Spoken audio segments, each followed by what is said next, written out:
વિદ્યાર્થી મિત્રો, આજે આપણે જોવાના છીએ ધોરણ 10 સામાજિક વિજ્ઞાન દ્વિતીય પરીક્ષા માટેનું મોસ્ટ આઈએમપી પ્રશ્નપત્ર। તો વિદ્યાર્થી મિત્રો, આ પ્રશ્નપત્ર એ નવી બ્લુપ્રિન્ટ મુજબ અને આજના વિડીયોમાં આ પ્રશ્નપત્રનું સંપૂર્ણ સોલ્યુશન વિભાગ એ 2, 3 અને 4 ગુણના બધા જ પ્રશ્નો એવા નકશો પણ સોલ્યુશન સહિત જોવાના છીએ। તો વિદ્યાર્થી મિત્રો, ચેનલને સબસ્ક્રાઈબ કરો, વિડીયોને લાઇક કરો અને શેર કરો। અને તો ચાલો વિભાગે જોઈએ। પહેલાં જ અહીં તમને જોડકા આપ્યા છે, જોડકા જોડવાના છે। અહીં પ્રકરણ 1, 2, 3 એમ પ્રકરણ દર્શાવે છે કે કયા ચેપ્ટરનો પ્રશ્ન છે। તો ચાલો સોલ્યુશન કરીએ। તો વૈઠાનો મેળો, તો વૈઠાનો મેળો ખબર છે તમને કે ધોળકા આવે। પછી નાટ્યશાસ્ત્ર, તો નાટ્યશાસ્ત્ર ભરતમુનિ દ્વારા રચાયેલું છે, ભરતમુનિ। પછી વાઘ પરિયોજના, તો વાઘ પરિયોજના 1971માં લાગુ પડાઈ હતી। પછી ચૂનાનો પથ્થર, ચૂનાનો પથ્થરમાં આવશે જામનગર। અને ઉર્જાનો સ્ત્રોત, તો ઉર્જાનો સ્ત્રોત કયો છે? સૂર્ય। તો વિદ્યાર્થી મિત્રો, આ હતા જોડકા। પછી છે નીચે આપેલા વિધાનો ખરા છે કે ખોટા તે જણાવો। વિધાનો ખરા છે કે ખોટા તે જણાવવાના છે। તો તેમાં છઠ્ઠો છે ચેપ્ટર નંબર 4નું કે મહર્ષિ પાણિની સંસ્કૃત ભાષાના મહાન વ્યાકરણ શાસ્ત્રી હતા। તો આ વિધાન કેવું આવશે? ખરું। મહર્ષિ પાણિનીએ સંસ્કૃત ભાષાના મહાન વ્યાકરણ શાસ્ત્રી હતા। પછી જે કુતુબુદ્દીન ઐબકે બંધાવેલ ઢાઈ દિનકા ચોપડા નામની મસ્જિદ અજમેરમાં છે। તો આ પણ કેવું? ખરું। પછી મોટરસાઇકલ સવાર અને પાછળ બેઠેલ વ્યક્તિએ હેલ્મેટ ફરજિયાત પહેરવું જોઈએ। તો 8મું વાક્ય પણ કેવું છે? ખરું। પછી 9મું છે યુનાઇટેડ નેશન્સે 1991ના વર્ષને મહિલા વર્ષ તરીકે જાહેર કરવામાં આવ્યું। તો આ વિધાન કેવું છે? ખોટું।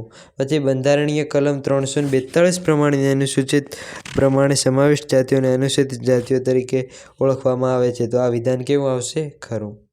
પછી નેક્સ્ટ છે યોગ્ય વિકલ્પ પસંદ કરી ખાલી જગ્યા પૂરો। તો પહેલું 11મી ખાલી જગ્યા છે સાલારગંજ સંગ્રહાલય ખાલી જગ્યા આવેલ છે। તો તે આવશે હૈદરાબાદ। પછી છે 12મી ખાલી જગ્યા, તો 12મી ખાલી જગ્યામાં આવશે કયો વેદ? ઋગ્વેદ આવશે। પછી ગુજરાતમાં સાબરમતી નદી ખાલી જગ્યા બહુહેતુક યોજના બનાવવામાં આવેલ છે। તો સાબરમતી નદી પર ધરોઈ બહુહેતુક યોજના, બધી જ બહુહેતુક યોજના વિદ્યાર્થી મિત્રો કરી લે। એના 1 થી 2 ક્વેશ્ચન તો આવતા જ હોય છે। પછી છે ખાલી જગ્યા સિંચાઈના મુખ્ય માધ્યમો છે, તો કૂવા અને ટ્યુબવેલ। પછી રાષ્ટ્રીય ધોરીમાર્ગ ખાલી જગ્યા દેશમાં સૌથી કયો ધોરીમાર્ગ? તો 44 નંબરનો ધોરીમાર્ગ સૌથી લાંબો છે। પછીના છે નીચે આપેલા વિકલ્પોમાંથી સાચો વિકલ્પ પસંદ કરી યોગ્ય પ્રશ્નનો જવાબ આપો। તો પછી છે 16મું વર્ગખંડમાં ખેત તલાવડી વિશે વિદ્યાર્થીઓને ચર્ચા રજૂ થઈ। તો તે દરમિયાન કયું વિધાન યોગ્ય છે? તો તેમાં આવશે વિધાન કયું યોગ્ય છે? તો તેમાં પરમનું વિધાન યોગ્ય છે।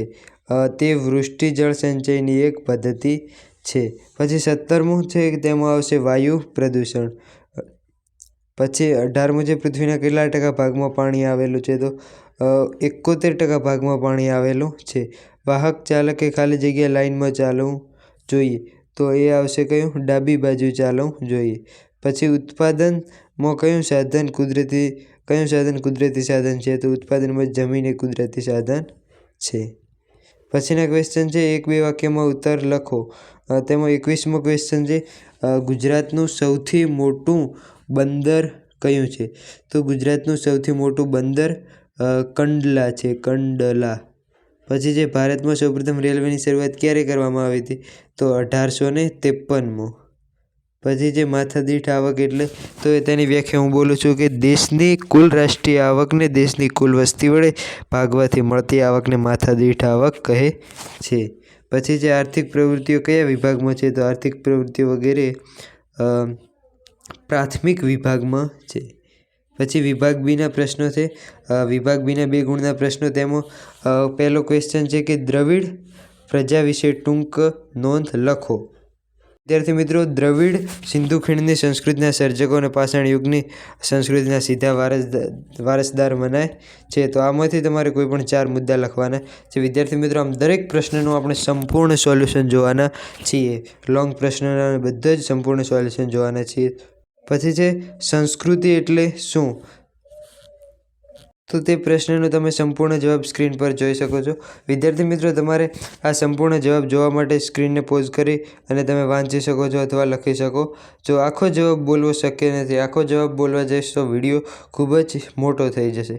માટે તમે હું સ્ક્રીન પર બતાવીશ જવાબ, તો તમારે વિડીયો પોઝ કરીને જોવાનો છે. પછી છે ભવાઈ કલા વિશે માહિતી આપો. તો ભવાઈ કલા વિશે માહિતી તમે સ્ક્રીન પર જોઈ શકો છો. પછી 28મો ક્વેશ્ચનનો જવાબ છે પ્રાચીન યુગમાં ધાતુની શોધ થઈ હતી એ પહેલાં લોકો માટીના બનાવેલા પાત્રનો ઉપયોગ કરતા. તો 28મા ક્વેશ્ચનનો તમે સંપૂર્ણ જવાબ જોઈ શકો છો. પછીના ક્વેશ્ચન છે ભારતમાં 500ની નવી ચલણી નોટમાં કયા સ્થાપત્યનું ચિત્ર છે તે વિશે નોંધ લખો. તો વિદ્યાર્થી મિત્રો, પહેલાં વિભાગ બીના આપણે બધા જ પ્રશ્નો જોઈ લઈએ અને પછી તેનું વિગતે સોલ્યુશન જોઈએ. પછી જે અમદાવાદની ઓળખ ઐતિહાસિક નગરી તરીકે કરી શકાય, આ વિધાન સમજાવો. અભયારણ્ય એટલે શું? નીચેના પારિભાષિક શબ્દોનો અર્થ આપો. ખનિજ અને ઘડતરનું લોખંડ. તાંબાની ઉપયોગિતા જણાવો. મને ઓળખો. તો હું સુતરાઉ કાપડનું વિશ્વ મહાનગર છું. મને ડાયમંડ સિટી ઓફ ઇન્ડિયા પણ કહે છે. તમે બધા જ પ્રશ્નો જોઈ શકો છો. પછી વિદ્યાર્થી મિત્રો, આ દરેકે દરેક પ્રશ્નો તમે સારી રીતે તૈયાર કરી લેશો તો તમે દ્વિતીય પરીક્ષામાં તમારા સારા માર્ક્સ મેળવી શકશો. તો 29મા ક્વેશ્ચનનો સંપૂર્ણ જવાબ તમે જોઈ શકો છો. પછી 30મો ક્વેશ્ચન છે અમદાવાદમાં આવેલ નીચેના સાંસ્કૃતિક વારસામાં સ્થળોને કારણે અમદાવાદની ઓળખ ઐતિહાસિક નગરી તરીકે થાય છે. તો અમદાવાદમાં આવેલા સ્થળો છે તે સ્થળો વિશે માહિતી છે. પછી 31મો ક્વેશ્ચન અભયારણ્યો વિશેની માહિતી છે. પછી 32મો ક્વેશ્ચનમાં ખનિજ અને ઘડતરનું લોખંડની વ્યાખ્યા આપેલી છે. અને 33માં છે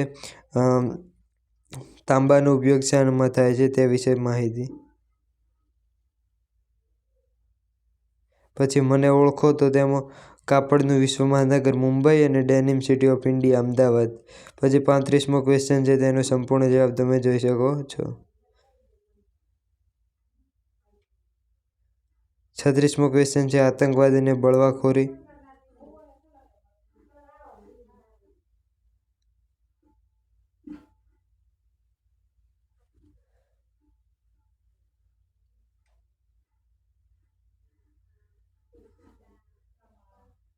આડત્રીસમો ક્વેશ્ચન લોથલ વિશે આપેલો છે.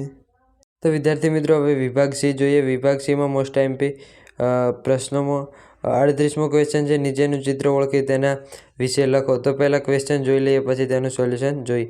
પછી 39મો ક્વેશ્ચન છે નીચેના શબ્દોની સમજ આપો.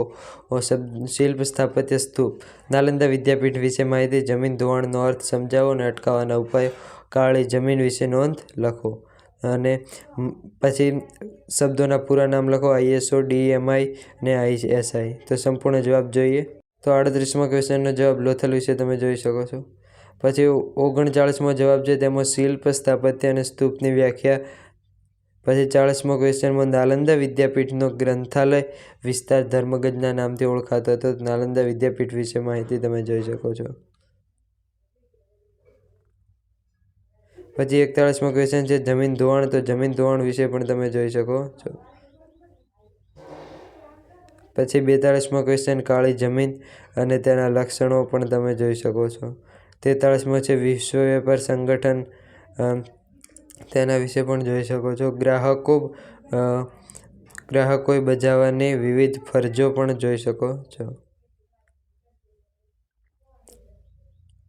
પછી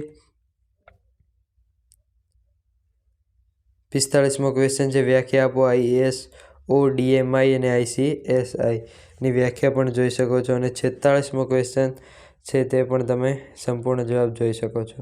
વિદ્યાર્થી મિત્રો, હવે વિભાગ ડી શરૂ થાય છે. વિભાગ ડીમાં 47 અને 48 ક્વેશ્ચન. પછી 39મો ક્વેશ્ચન ચિત્રવાળો છે અને 50, 51 ક્વેશ્ચન, 52, 53 અને 54મો ક્વેશ્ચન આપેલા નકશામાં વિગતે આપેલા નકશામાં યોગ્ય સંજ્ઞાઓ વડે દર્શાવો. તો સંજ્ઞાઓ દર્શાવવાની છે. વિદ્યાર્થી મિત્રો, વિભાગ ડીનું સંપૂર્ણ સોલ્યુશન તમે જોઈ શકો છો. 47મો ક્વેશ્ચન નાલંદા વિદ્યાપીઠ રસાયણશાસ્ત્રમાં સાંધેલી પ્રગતિના દ્રષ્ટાંતો છે, તે પણ તમે જોઈ શકો છો. 48મો ક્વેશ્ચન છે પ્રાચીન ભારતમાં ગણિતશાસ્ત્રે નીચે આપેલ કેટલીક સત્વર્તી શોધ થઈ હતી. પછી 49મો પ્રશ્ન છે ચિત્ર વિશેનો, તો ચિત્ર શણપાકનું છે. પછી 49મો ક્વેશ્ચન ફક્ત દ્રષ્ટિહીન વિદ્યાર્થીઓ માટે છે. 50મો ક્વેશ્ચન છે ભારતના અર્થતંત્રમાં કૃષિ પ્રવૃત્તિનું મહત્વ યોગદાન. પછી 51મો ક્વેશ્ચન છે ગરીબીનો અર્થ અને લક્ષણો. 52મો ક્વેશ્ચન બેરોજગારીને લગતો છે, તો તેનો સંપૂર્ણ જવાબ જોઈ શકો છો. પછી 53મો ક્વેશ્ચન, તો વિદ્યાર્થી મિત્રો ચેનલને સબસ્ક્રાઈબ ન કરો તો ચેનલને સબસ્ક્રાઈબ કરો, વિડીયોને લાઇક કરો અને શેર કરો. અને 54મો ક્વેશ્ચન છે નકશાપૂર્તિનો, તો નકશાપૂર્તિનો ક્વેશ્ચન પણ તમે જવાબ જોઈ શકો છો.